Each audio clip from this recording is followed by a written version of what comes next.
குழந்தைகள், தங்கள் தேவையை வெளியே சொல்ல தெரியாத குழந்தைகள். பசி, வலி என்று எதுவாக இருந்தாலும் அவர்களுக்கு அதை வெளிப்படுத்த தெரிந்த ஒரே மொழி இதுதான்.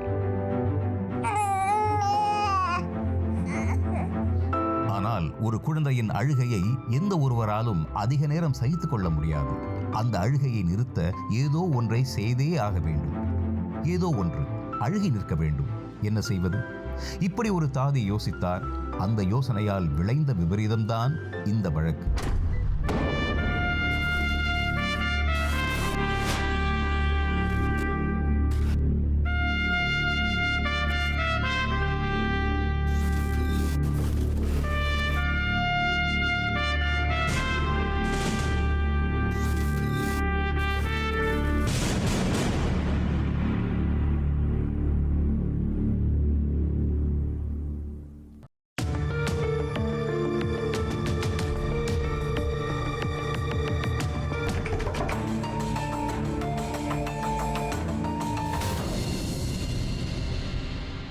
நாம் வாழ்வது அவசரமான ஒரு சூழலில்.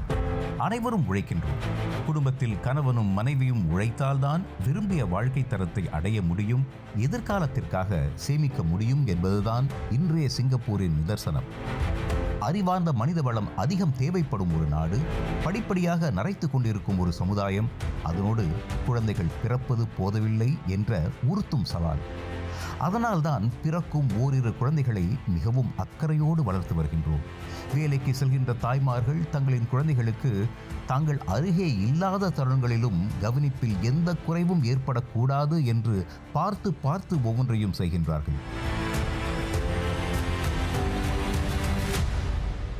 இந்த வழக்கில் என்ன நடந்ததுன்னா, சாடியா என்ற ஒரு ரெஜிஸ்டர்ட் நர்ஸ் அவர்கள் ஒரு கேர் கிவராகவும் வேலை செஞ்சாங்க. 2 குழந்தைகளுக்கு கேர் கிவராக இருந்தாங்க. ஒரு குழந்தையோட வயது 5 மாதம், இன்னொரு குழந்தையோட வயது 11 மாதம். ஸோ இந்த குழந்தைகளும் வெவ்வேறு குடும்பத்தை சேர்ந்த குழந்தைகள்.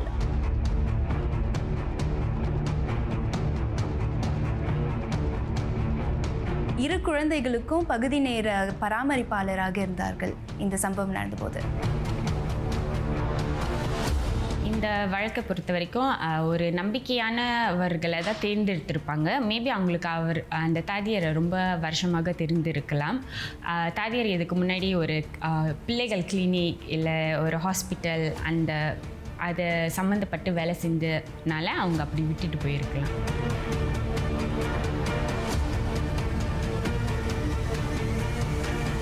இவர்கள் வேலை செஞ்சு கொண்டிருந்த போது இந்த குழந்தைகளுக்கு சில வகையான மாத்திரைகளை கொடுத்தார்கள். இதில் முக்கியமாக 3 வகையான மாத்திரைகள் உள்ளன. ஒன்று ஜானக்ஸ், அதாவது என்சைட்டிக்கான மாத்திரை. இன்னொன்று தூக்க மாத்திரை. கடைசியாக என்சைட்டி மற்றும் மசில் ஸ்பாசம்கான மாத்திரை. இந்த 3 மாத்திரைகளில் சில இவருடைய மருத்துவரால் பரிந்துரைக்கப்பட்டன, சில இவர் ஓவர் த கவுண்டர் மெடிகேஷனாக வாங்கியுள்ளார். இந்த பெண்மணியின் பெயர் சாரியா. அனுபவம் வாய்ந்த தாதி. கிட்டத்தட்ட 20 ஆண்டுகள் தாதிமை தொழிலில் அனுபவம் உள்ள ஒருவர். இப்போது தனிப்பட்ட முறையில் தானே நேரடியாக பிரைவேட் நர்சிங் சேவையை வழங்கி வருகின்றார்.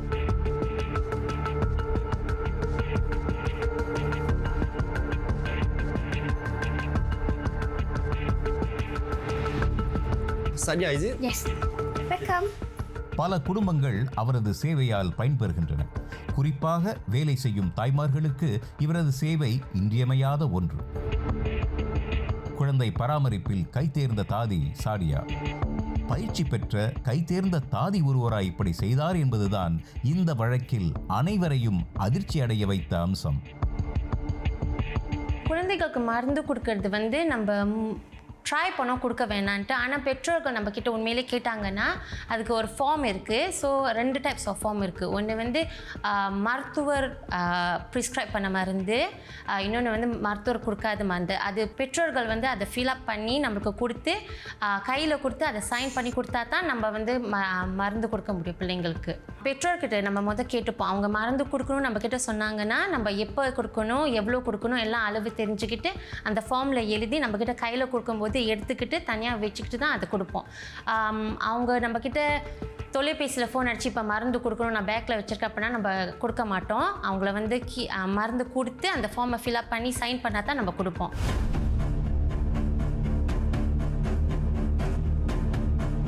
பெரியவர்களுக்கு வந்து மாத்திரை டேப்லெட் ஃபார்மில் இருக்குது, ஓகே. ஆனால் பிள்ளைங்களுக்கும் அதே மாத்திரை லிக்விட் ஃபார்ம்லேயும் இருக்குது. ஸோ அவங்களுக்கு வந்து குளோரோஃபெரமின்னு வரும்போது அது வந்து ரன்னிங் நோஸ் மெடிசன் யூஸ்வலி. ஆனால் இப்போ உள்ள காலகட்டத்தில் அதை வந்து ரொம்ப மயக்கம் கொடுக்கறதுனால அடால்ட்ஸ்க்கே அது கொடுக்கறத நிப்பாட்டி வேறு மாத்திரை ஃபார்முக்கு மாற்றிருக்காங்க. இந்த குழந்தைகளுக்கு இந்த மாத்திரைகளை கொடுத்தனால இந்த குழந்தைகள் மிகவும் சோர்வாகவும் ஒரு மயக்கத்திலேயே இருந்தனர்.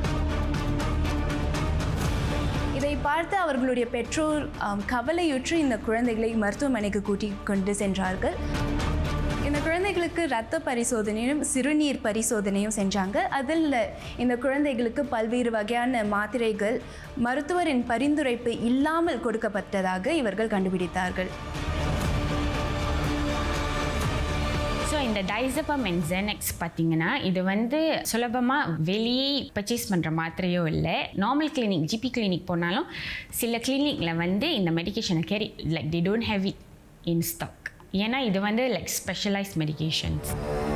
இந்த மருந்து அவங்களுக்கு கிடைக்கிறதுக்கு அவங்க ஒரு ஸ்பெஷலைஸ்ட் டாக்டரை பார்த்துருக்கலாம். லூயி ஒரு மருத்துவர், சாடியாவின் நெருங்கிய நண்பர், வழிகாட்டி, அவரின் சந்தோஷங்களையும் துக்கங்களையும் பகிர்ந்து கொள்ளும் அக்கறையுள்ள மனிதர். Come to my hospital work again lah. I don't want lah 12 hours. I rather do like this, flexible. 15 ஆண்டு கால நட்பு. வாரத்தில் பல நாட்கள் சந்திக்கின்றார்கள். அப்படி ஒரு நட்பு. அவ்வப்போது சாடியாவுக்கு உடல்நலம் குறைந்தால் அவரே அதற்கான மருந்துகளை சாடியாவிடம் கொடுக்கின்றார். பதட்டம், தூக்கமின்மை, மன உளைச்சல் இவை சாடியாவை அடிக்கடி நச்சரிக்கும் உடல்நல பிரச்சனைகள். ஸோ இப்போ நீங்கள் பாருங்கள், அந்த கொடுக்கப்பட்ட மாத்திரை வந்து அவங்களுக்காக கொடுக்கப்பட்டுள்ள ஒரு மருந்தாக இருக்கும். இல்லைன்னா அவங்களுக்கு லைக் அந்த மாத்திரை கிடைக்கிறதுக்கு சான்ஸே இருந்திருக்காது, ஓகே. ஆனால் அந்த மாத்திரை வந்து போய் அந்த குழந்தைகளுக்கு கொடுத்தனால் அவங்க எவ்வளோ ஒரு ஆபத்து காஸ் பண்ணியிருக்கலாம். இட் கேன் ஈவன் டெஃப் கூட காஸ் பண்ணியிருக்கலாம் அந்த பிள்ளைகளுக்கு. ஸோ இது எவ்வளோ ஒரு பெரிய ஆபத்துன்னு அவங்க யோசித்து பார்க்காம இந்த ஒரு காரியத்தை அவங்க செஞ்சுருக்காங்க இந்த கேஸில் நீங்கள் பார்த்தீங்கன்னா.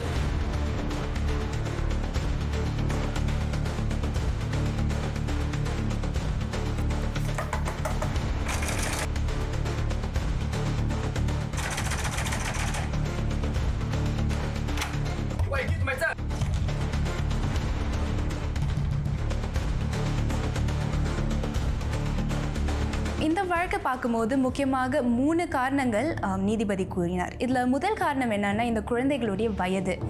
நீங்கள் பார்த்தீங்கன்னா இந்த குழந்தைகளுக்கு 5 மற்றும் 11 மாதங்கள் தான் இருந்தன. இந்த குழந்தைகளின் வயதினால அவர்கள் இந்த தாதிக்கு அதிக தண்டனை வழங்கப்பட்டது. இரண்டாவது காரணமாக பார்த்தீங்கன்னா இந்த வழக்கு நடந்தபோது இதில் சாட்சியாக இருந்த மருத்துவர்கள் என்ன சொன்னாங்கன்னா, இந்த தாதி கொடுத்த சில மாத்திரைகள் அவர்கள் கொடுத்திருக்க மாட்டார்கள் என்றும் இதில் கொடுத்த சில அளவு அதிகமாக உள்ளது என்றும் சொன்னாங்க. இப்படி பார்க்கும்போது அந்த குழந்தைகளின் வயதின் காரணமாக நச்சுத்தன்மை உள்ளதாக இருந்தனால இந்த தாதிக்கு இன்னும் அதிகமான தண்டனை விதிக்கப்பட்டது. மூன்றாவது காரணம், இந்த தாதி இந்த குழந்தைகளுக்கு ஒரு கேர்கிவர் என்ற ஒரு ரோலில் இருந்து வேலை செய்தார். அப்படி பார்க்கும்போது அந்த குழந்தைகளோட பெற்றோர் இந்த தாதியை நம்பி தான் அவங்களுடைய குழந்தைகளை ஒப்படைத்தார்கள். ஆனால் இந்த தாதி செய்த வேலையினால் அந்த குழந்தைகளின் உயிருக்கே பாதிப்பு ஏற்படக்கூடிய நிலைமை ஏற்பட்டது. அவர்களுடைய பெற்றோர் சீக்கிரமாக கவனித்தனால அவர்களை மருத்துவமனைக்கு கொண்டு சென்று அவர்களுக்கு பரிசோதனை செய்தனால எந்த அசம்பாவிதமும் நடக்காமல் தடுக்கப்பட்டது.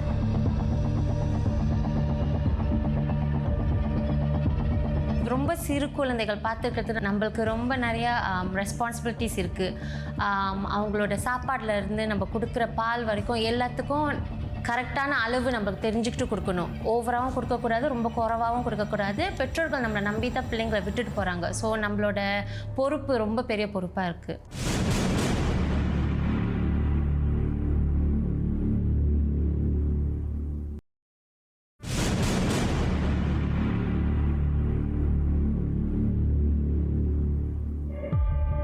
கைக்குழந்தைகளை சமாளிப்பது அத்தனை சுலபமான காரியம் அல்ல.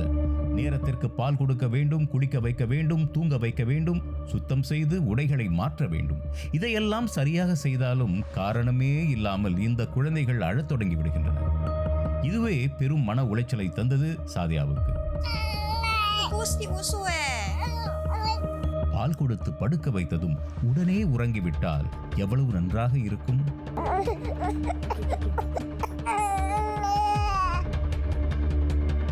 எனக்கு என்ன தோணுதுன்னா, ஏன் அந்த பிள்ளைங்களுக்கு நீங்கள் அந்த மருந்து கொடுக்கணும்? ஏன்னா ஆன்சைட்டி மருந்து, தூக்க மருந்து, பிள்ளைங்களுக்கு கொடுக்கக்கூடாத மருந்தை ஏன் நீங்கள் கொடுக்குறீங்க? உங்களுக்கு தெரியும் தானே நீங்கள் பிள்ளைங்களை பார்த்துக்கிறீங்கன்னு. அப்புறம் ஏன் இந்த மாதிரி ஆபத்தான மருந்துகளை கொடுக்குறீங்க? மற்ற மருந்து கொடுக்கறது வேறு, ஒரு இருமலுக்கு மருந்து கொடுக்கறது வேறு, ஆன்சைட்டி மருந்து, தூக்க மருந்தெல்லாம் பிள்ளைங்களுக்கு கொடுக்கறது அது ஏன் கொடுத்தாங்கன்னு தான் நான் யோசித்தேன். சின்ன பிள்ளைங்க, பெரிய பிள்ளைங்கள்னு இல்லை, ரொம்ப சிறிய குழந்தைங்கள், அவங்களோட உடல் உறுப்புகள் எல்லாமே இன்னும் ஃபார்ம் ஆகிட்டு வரதுனால can be very dangerous.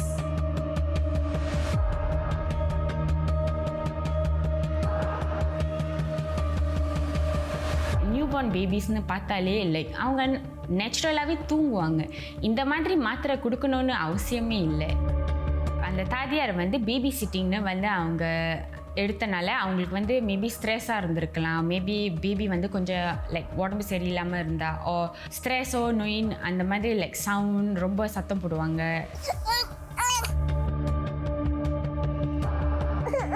Okay sayang, okay lah sayang. In my point of view as a mother, okay, நானே ஒரு அம்மா தான். ஸோ பிள்ளைகள் வந்து சிறு வயசுலேருந்தே லைக் நம்ம பார்த்துக்கொள்ளும் போது அவங்களுக்கு வந்து உடம்பு சரி இல்லாமல் இருந்தால் அவங்க ரொம்ப க்ரங்கியாக தான் இருப்பாங்க. இந்த சிச்சுவேஷனில் நம்ம பார்க்கக்குள்ள அவங்களுக்கு வந்து 2 குழந்தைகள் அவங்க பார்த்துட்டு இருக்காங்க. ஸோ அதனால அவங்க ஸ்ட்ரெஸ் ஆகிடக்கூடாதுன்னு மேபி அவங்க இந்த மாதிரி ஒரு டிசிஷன் எடுத்து செஞ்சுருக்கலாம். சாதியா அனுபவம் வாய்ந்த தாதி, மருத்துவத்துறையோடு பல ஆண்டுகள் தொடர்பு கொண்டவர்.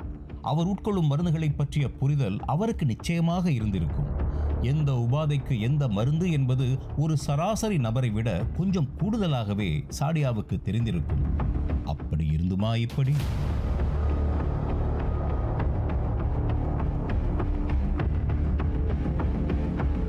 அவங்க அந்த பின் விளைவுகளை பார்க்காம ஒரு உயிர், ஒரு குழந்தை அப்படின்னு பார்க்காம யோசிக்காம எப்படி சொல்லலாம், ஒரு ஹாஷான ஒரு முடிவு.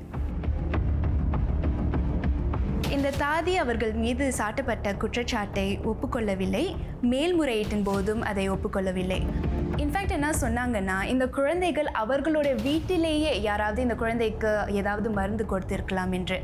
ஆனால் பார்த்தீங்கள் என்றால் இந்த குழந்தைகள் 2 பேரும் வெவ்வேறு குடும்பத்தை சார்ந்தவர்கள். இந்த குழந்தைகளுக்கு காமன் ஃபேக்டராக இருந்தது இந்த ஒரு தாதி மட்டும்தான். போலீஸின் விசாரணையின் போதும் இந்த தாதியின் வீட்டில் இந்த குழந்தைகளுக்கு என்ன மாத்திரைகள் கொடுக்கப்பட்டனவோ அந்த மாத்திரைகள் இந்த தாதியின் வீட்டில் இருந்ததாகவும் தெரிய வந்தது. அந்த தாதியின் மீதும் ஒரு டாக்சிகாலஜி டெஸ்ட் செய்யப்பட்டது. அவருடைய இரத்த பரிசோதனை மற்றும் சிறுநீர் பரிசோதனையிலும் இந்த குழந்தைகளுக்கு என்ன மாத்திரைகள் கொடுக்கப்பட்டனவோ அது இவருடைய இரத்தத்திலும் சிறுநீரிலும் கண்டுபிடிக்கப்பட்டன. நல்ல வேளை அந்த கேஸில் வந்து அந்த பேபி வந்து அட்மிட் ஆகி அவங்க பேரண்ட்ஸ் வந்து நோட்டீஸ் பண்ணிட்டாங்க, என்ன இவ்வளோ போதையாக லைக் ரொம்ப ட்ரௌசியாக இருக்குது என் பிள்ளை அந்த மாதிரி.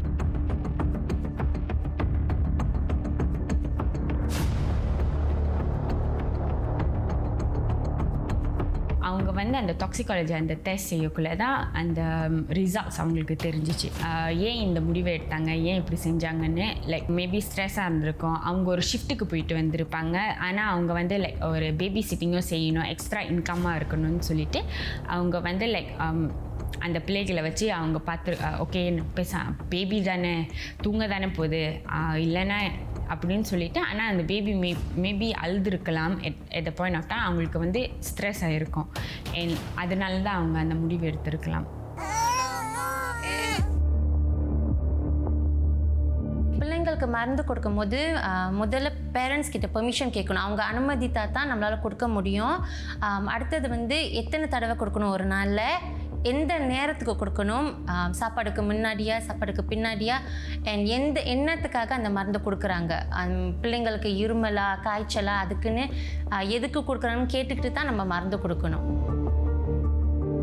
நல்ல வேளை அவங்க பெற்றோர்கள் அதை பார்த்தனால அவங்களால ரெக்கக்னைஸ் பண்ண முடியும். ஸோ நீங்கள் நினச்சி பாருங்கள், அவங்க ஹாஸ்பிட்டல்லாம் கூட்டிகிட்டு போகலன்னா உயிர் போயிருக்கலாம். ஏன்னா as an adult itself அவங்களோட இந்த மாத்திரைகளோட சைட் எஃபெக்ட் ஷெலோ ப்ரீதிங் தான்.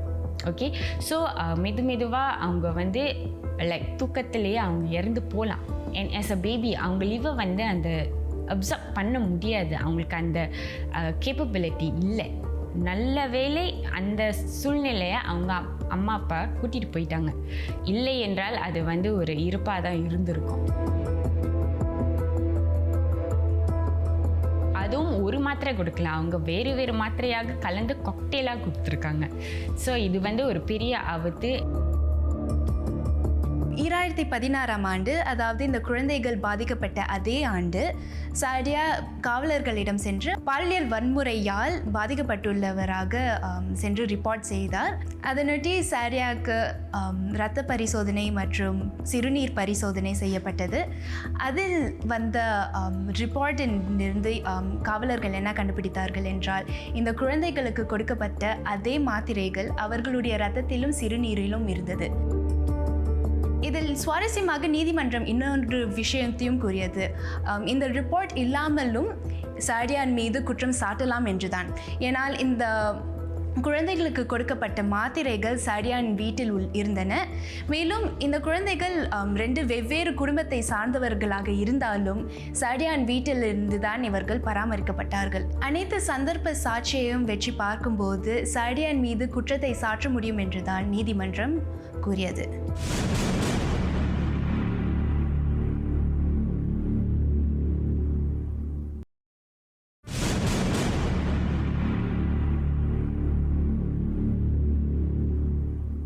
எனக்கு இந்த பெண்மணியை நினைக்கும் போது அவங்களுக்கு பொறுப்பே இல்லாத மாதிரி தான் எனக்கு தோணுது. ஏன்னா பிள்ளைங்கள் நம்மளை பார்த்துக்கிறது வந்து பெரிய பொறுப்பு. பெற்றோர்கள் வேலைக்கு போகும்போது நம்மளை நம்பி பிள்ளைங்களை விட்டுட்டு போகிறாங்க. நீங்கள் நல்லா பார்த்துப்பீங்க தான், அதுக்கு நீங்கள் என்ன பிள்ளைங்களுக்கு ஒன்றுனா நீங்கள் மருந்து ஒழுங்காக கொடுக்கணும். அது ஏன் இந்த மாதிரி மருந்து பெரியவர்களுக்கு கொடுக்குற மருந்தை நீங்கள் பிள்ளைங்களுக்கு கொடுத்து அந்த பிள்ளைங்களுக்கு ஏதாவது ஆகிவிட்டால் என்ன நடந்திருக்கும்? ஒரு பொறுப்பே இல்லாத பெண்மணியாக தான் நான் பார்க்குறேன். தங்கள் குழந்தையை இந்த பெற்றோர்கள் இப்படி பார்த்ததே இல்லை. குழந்தைகள் என்றால் தூங்கதான் செய்யும், அதற்காக இப்படியா? இது தூக்கமா மயக்கமா? அடிக்கடி குழந்தையின் கண்கள் செருகிக் கொள்கின்றன, உடலும் தளர்ந்து போயிருக்கின்றது. குழந்தைக்கு என்ன? குழந்தையை பார்த்து கொள்ளும் சாடியாவும் இதை பற்றி ஒன்றும் சொல்லவில்லையே. குழப்பம் பயமாக மாறுகின்றது. என் பிள்ளையை வந்து நான் விட போகிறேன் என்றால் ஒரு பேபி சிட்டரை நம்பிக்கையை தான் நான் ஃபர்ஸ்ட் இருக்கணும். ஏன்னா நம்ம வந்து வேலைக்கு போகணும், நம்மளுக்கு ஒரு ரஷ் இருக்கும். அதனால தான் நம்ம வந்து ஒரு பேபி சிட்டர்னே எடுக்கிறோம். இல்லைன்னா நம்ம ஏன் அந்த மாதிரி எடுக்க போகிறோம் சொல்லுங்கள்? ஸோ அந்த நம்பிக்கைன்னு இருக்கக்குள்ள அவங்க அது செஞ்ச ஒரு காரியம் ஒரு தாதியராகவே எனக்கே ஏன் எதற்கு தாதியராக பேசிக்காகவே நாலேஜ் இருக்கும். மாத்திரைன்னு சொல்லக்குள்ள அவங்க ஒரு பேபி சிட்டர், நீங்கள் வந்து தாதியராக இல்லாமல் ஒரு பேபி சிட்டர் மட்டுமா இருந்திருந்தா கூட ஓகே, மேபி நோயின்னு இருக்கும், என்ன மாத்திரை கொடுக்கணும்னு தெரியாமல் நான் கொடுத்துட்டேன், அந்த மாதிரி ஒரு சிச்சுவேஷன் இருந்தால் புரிஞ்சிருக்கலாம். ஆனால் தாதியர்னு இருக்கக்குள்ள எங்களுக்கு வந்து அந்த படிக்கும் காலகட்டத்தில் என்ன மாத்திரை, என்ன சைட் எஃபெக்ட், இந்த பேசிக்காகவே சொல்லியிருப்பாங்க. அண்ட் குழந்தைகள்னு வரக்குள்ள நியூபார்ன் இன்ஃபன்ட்லேருந்து இந்த 3 மாதம் 6 மாதம் 12 மாதம் அவங்க ஏன் வெயிட் எடுக்கிறாங்க? மெயினாகவே அந்த மாத்திரையை வந்து கால்குலேட் பண்ணி தான் கொடுப்பாங்க. அந்த நிலையில் பார்த்தீங்கன்னா அவங்க ஏன் இப்படி ஒரு ஆபத்தான செயலை செஞ்சாங்கன்னு என்னால் I cannot understand in her point of view.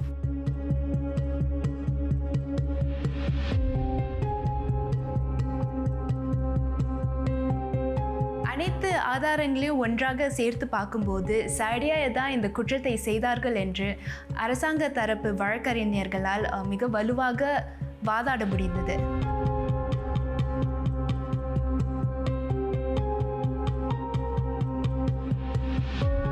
Section 328 penal கோடின் கீழ் பார்த்தால் அதிகபட்சமாக 10 வருட சிறை தண்டனை விதிக்கப்படும். இவர் மீது 2 குற்றச்சாட்டுகள் இருந்தனால் ஒவ்வொன்றிற்கும் 3.5 வருடங்கள் விதிக்கப்பட்டன. இவை ஒன்றின் பின் ஒன்றாக நிறைவேற்றும்படி நீதிபதி தீர்ப்பளித்தார். அதனால் தான் இவருக்கு 7 வருட சிறை தண்டனை விதிக்கப்பட்டது என்று கூறலாம். மற்றொரு விஷயத்தையும் பார்த்து கொண்டால், இவர் ஒரு ஆணாக இருந்தால் இவருக்கு பிறம்படியும் விதிக்கப்பட்டிருக்கும். ஆனால் பெண்ணாக இருந்தனால் இவர் தப்பித்து விட்டார். ஒருவேளை இதனால் தான் அவருக்கு அதிகபட்சமாக 7 வருடங்கள் விதிக்கப்பட்டது என்றும் கூறலாம்.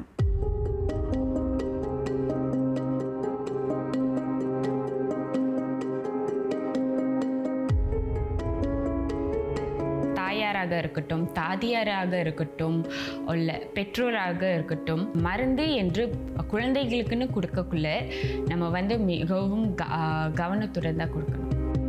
இது தகவல்களுக்கு குறைவில்லாத காலம். ஒரு சேவையின் தரம், தாம் பெற்ற திருப்தியின் அளவு, இவற்றையெல்லாம் வெளிப்படையாக வாடிக்கையாளர்கள் சமூக ஊடகங்களில் பகிரும் காலம். இது போன்ற குற்றங்கள் இந்த நாட்டில் பரவலாக நடக்கவில்லை என்றாலும் பெற்றோர்கள் விழிப்பாக இருப்பது மிக அவசியம். குழந்தை பராமரிப்பு போன்ற முக்கியமான பொறுப்பை ஒருவரிடம் கொடுக்கும் பொழுது அந்த நபர் தரும் விளம்பரத்தை தாண்டி அவரை பற்றியும் அவர் வழங்கும் சேவை பற்றியும் விவரங்கள் சேகரிப்பது அவசியமென்றே படுகின்றது.